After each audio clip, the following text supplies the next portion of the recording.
सरकार के साथ सहमति नहीं बनने पर आज फिर दिल्ली कूच करेंगे किसान। शंभू बॉर्डर पर कानून व्यवस्था बिगड़ने की आशंका। शंभू बॉर्डर पर बैरिकेड तोड़ने के लिए किसानों ने जेसीबी, हाइड्रोलिक क्रेन और बुलेट प्रूफ पोकलेन जैसी हैवी मशीन लेकर पहुंचे। प्रदर्शनकारियों को रोकने के लिए पुलिस भी अलर्ट मोड पर। पंजाब के किसानों के समर्थन में आज संयुक्त किसान मोर्चा का प्रदर्शन। किसान मोर्चा के आह्वान पर यूपी के सभी जनपद जिला कलेक्टर पर बीकेयू करेगी प्रदर्शन। यूपी के मुजफ्फरनगर में किसान आंदोलन के समर्थन में आज बीकेयू का ट्रैक्टर मार्च। सीएम और राष्ट्रपति के नाम सौंपेंगे ज्ञापन। पंजाब के राजपुरा में पुलिस अधिकारी और किसानों के बीच बैठक। कई घंटे तक चली किसान और अधिकारियों की मुलाकात। प्रदर्शन की आड़ में उपद्रवियों पर गृह मंत्रालय सख्त। एमएचए ने पंजाब के मुख्य सचिव को दिए निर्देश। उपद्रव करने वालों पर कड़ी कार्रवाई करने को कहा। हरियाणा के डीजीपी ने पंजाब के डीजीपी को लिखी चिट्ठी का। शंभू और खनौरी बॉर्डर पर किसानों की पोकलेन जेसीबी मशीनों को रोके। बॉर्डर पर कानून व्यवस्था की स्थिति हो सकती है खराब। हरियाणा पुलिस की चिट्ठी के बाद पंजाब के डीजीपी ने सभी थानों को निर्देश दिया।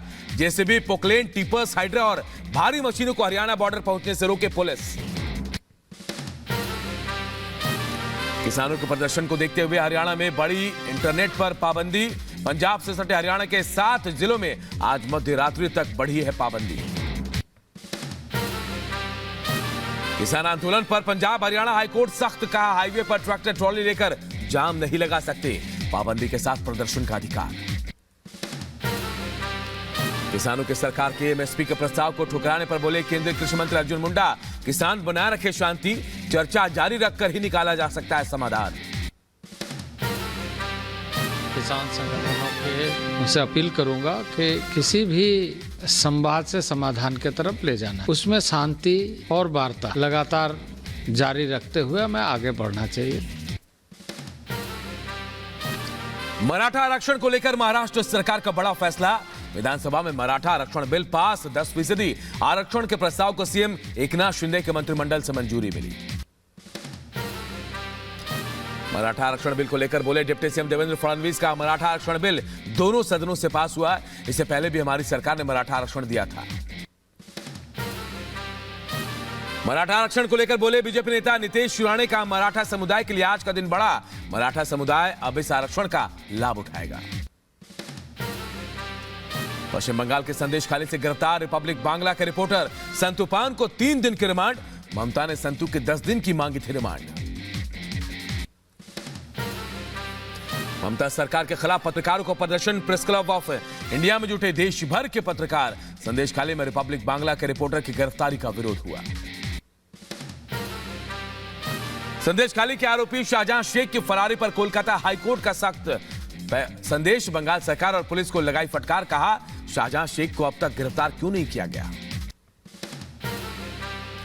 रिपब्लिक बांग्ला के रिपोर्टर की गिरफ्तारी को पश्चिम बंगाल के राज्यपाल सीवी आनंद बोस ने बताया गलत। कहा, प्रेस को रिपोर्टिंग की आजादी होनी चाहिए। रिपब्लिक बांग्ला के रिपोर्टर संतु पान की गिरफ्तारी पर एनएचआरसी सख्त। एनएचआरसी ने ममता सरकार को भेजा नोटिस। संदेशखाली का सच दिखाए जाने पर संतु को किया गया गिरफ्तार।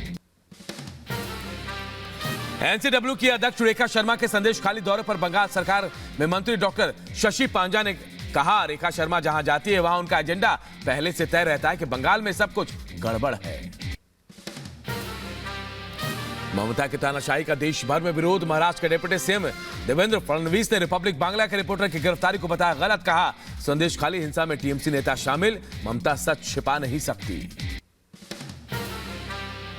इस प्रकार से प्रेस का आवाज दबाकर मुझे लगता नहीं है कि अपने पापों पर वो पर्दा डाल पाएंगे। ये बहुत गलत बात है, मैं इसकी निंदा करता हूं। संदेशखाली मामले को लेकर असम के सीएम हेमंता बिस्वा शर्मा ने भी बंगाल की ममता सरकार को घेरा। कहा, संदेशखाली में जो हो रहा है वो काफी भयावह है। टीएमसी की सरकार लंबे वक्त तक नहीं रहेगी।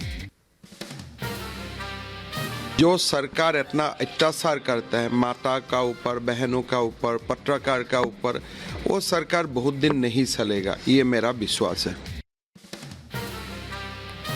केंद्रीय सूचना एवं प्रसारण मंत्री अनुराग ठाकुर ने बंगाल सरकार पर निशाना साधा। रिपब्लिक बांग्ला के रिपोर्टर की गिरफ्तारी पर कहा, बंगाल में मीडिया का गला घोट रही है ममता बनर्जी। ये राज्यों में घटने वाली घटनाएं जैसे पश्चिम बंगाल में हुई, ये देश और मानवता को शर्मसार करती हैं और मीडिया की आवाज को कुचलने का प्रयास ये बिल्कुल नहीं होना चाहिए। दिल्ली शराब घोटाला मामले में मनीष सिसोदिया के नियमित जमानत याचिका पर आज फैसला। राउज एवेन्यू कोर्ट सुनाएगा फैसला। दिल्ली विधानसभा से निलंबित 7 बीजेपी विधायकों के निलंबन पर आज सुनवाई। निलंबन को चुनौती देने वाली याचिका पर दिल्ली हाईकोर्ट में सुनवाई होगी। लैंड फॉर जॉब मामले में आज फिर राउज एवेन्यू कोर्ट में सुनवाई। मामले में सीबीआई ने लालू यादव, राबड़ी देवी समेत 16 लोगों के खिलाफ चार्जशीट दाखिल की है। बुलंदशहर कोर्ट ने हत्या के 2 मामलों में दोषियों को सुनाई सजा। हेमलता हत्याकांड में आरोपी पति को 5 साल की सजा। रेखा हत्याकांड मामले में सास ससुर को 7 साल की सजा। जम्मू कश्मीर कांग्रेस प्रदेश अध्यक्ष विकार के खिलाफ आरोप तय। 11 साल पुराने मामले में बुलंदशहर के एमपी एमएलए कोर्ट ने आरोप तय किए। धारा 144 के उल्लंघन में दर्ज हुई थी एफआईआर। दिल्ली में आज प्रधानमंत्री मोदी 9वें रायसीना डायलॉग का करेंगे उद्घाटन।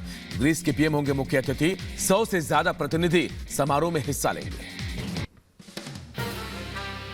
26 फरवरी से उत्तराखंड के बजट सत्र का आगाज। 1 मार्च तक चलेगा सत्र। बजट सत्र से पहले आज मंत्रिमंडल की बैठक। लखनऊ में एआई कॉन्क्लेव को सीएम योगी ने किया संबोधित। कहा डेटा सेंटर का हब बनने जा रहा यूपी में बन रहे 8 नए data centre. CM Yogi Adityanath का आज सीतापुर दौरा। राज राजेश्वरी मंदिर की प्राण प्रतिष्ठा में शामिल होंगे। सीएम के आगमन को लेकर तैयारियों में जुटा प्रशासन। यूपी की राजधानी लखनऊ में आज से मस्जिदों मदरसों पर प्रचार करेगी बीजेपी। उर्दू और अरबी भाषा में बीजेपी चुनाव प्रचार करेगी। दरगाह हजरत कासिम शाहिद से होगा अभियान शुरू।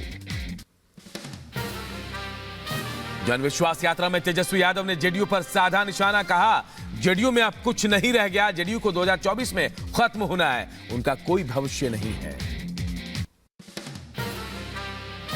जनता दल यूनाइटेड की बात है तो हमने खुद भी कहा है अब कुछ रह नहीं गया है। कुछ हो तब तो। जनता दल यूनाइटेड पार्टी जो है वो तो हमने कह दिया 24 में खत्म होना है।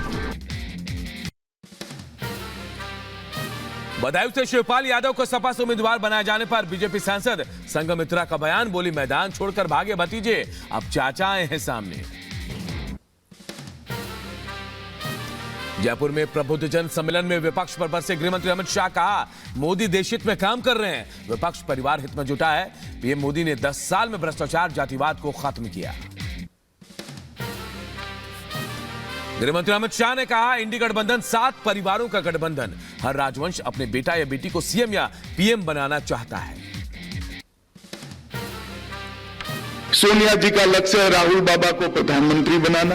उद्धव जी का लक्ष्य है अपने बेटे को मुख्यमंत्री बनाना। जो लोग अपने बेटे बेटी भतीजों के लिए राजनीति करते हैं वो देश का भला कर सकते हैं क्या?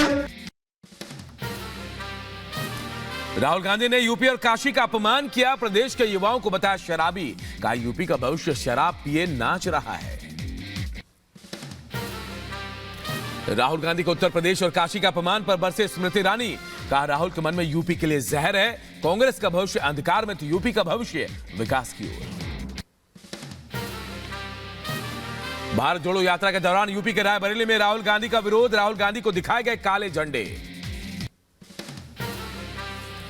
यूपी के रायबरेली के हरचंदपुर में राहुल गांधी के खिलाफ लगे होर्डिंग पोस्टर राहुल को धोखा देने वाला बताया। यूपी के रायबरेली में राहुल गांधी की यात्रा के बाद बीजेपी कार्यकर्ताओं ने गंगा जल से धोई सड़क। यात्रा निकलने के बाद स्थानीय और बीजेपी नेताओं ने सड़क को किया गंगा जल से साफ। यूपी में एनडी गठबंधन को अखिलेश का बड़ा झटका। लोकसभा चुनाव के लिए सपा ने 5 उम्मीदवारों की तीसरी लिस्ट जारी की। बदायूं से शिवपाल यादव और वाराणसी से सुरेंद्र पटेल को टिकट।